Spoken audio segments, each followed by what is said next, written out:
Mary Horton was a young woman, a teenager in Eunice, Louisiana. And she grew up there, and she basically was the homecoming queen. She was, I think, almost everything at her high school, you know, just basically a homecoming queen, a beauty, and then she ended up going to McNeese State, which is in Lake Charles, Louisiana. And so she went there and attended there. She was also very popular on campus there, just as she had been in high school. And she met a man by the name of Felix Vail. So they began dating and eventually got married. Now, he was very controlling with her, you know, would kind of tell her who she could associate with or not. But they eventually married on July 1st of 1961. A year later, they had their first child, who was Bill, and that was exactly a year later, July 1st, 62. She told friends that she thought she might be pregnant. A doctor had told her that as well, and so she kind of was very excited about that, talked about that to some of her friends. Felix also, according to a boyfriend, an old boyfriend of Mary's, Leonard Mott, he actually saw Felix strike Mary, slap her very hard. And of course he wanted to retaliate, but basically a couple of his buddies held him back, and so he didn't retaliate. And so you have this kind of dynamic, I guess you could say, going on in the marriage.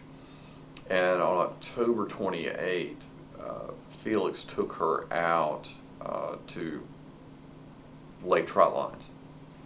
And the only thing that's kind of puzzling part of this is Felix really wasn't a fisherman. I mean, he had a boat and he went water skiing, but really wasn't a fisherman. And trot line fishing is not something your average beginning fisherman does, because it's more complicated. You have to lay your trot lines and all that kind of stuff. Well, when the deputies checked out his boat, they found the trot lines were dry. So that was kind of interesting. And where the drowning took place kind of gives pause too, because this was 6 miles up the river. There are plenty of places if you wanted to do trot lines. Trot lines you pretty much do in the shallows and kind of back bayous and stuff like that. But that's not where he did it. He did it upriver, where this very busy part of the river, you know, back in World War II, the Navy ships used to come in there, and it was right next to the Halliburton oil docks. So you had oil tankers, literally these big old huge oil tankers coming in here. So this is not, from what people tell me who know the river, this is not where you would lay trot lines, because you don't want a big ship coming through and disturbing your trot line. You know, there are other puzzling things about it. Like, for example, he was 6 miles upriver, just above downtown on the Calcasieu River. And the thing is, he could have literally gotten out of the boat, which he apparently did, said he dove in the water trying to save her. He could have literally walked to downtown from where he was from the boat. I mean, there was not light. Instead, he goes 6 miles back. He passes by an ice house that had people. He passes by other places where people lived, camps that people had. Literally went 6 miles to get help, and so instead of somewhere closer.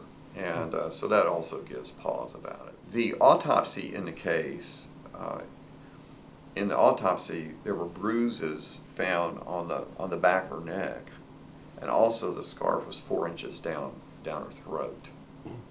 And so we've shared that autopsy with Dr. Michael Bodden, who's a renowned pathologist, not just in the United States, but around the world.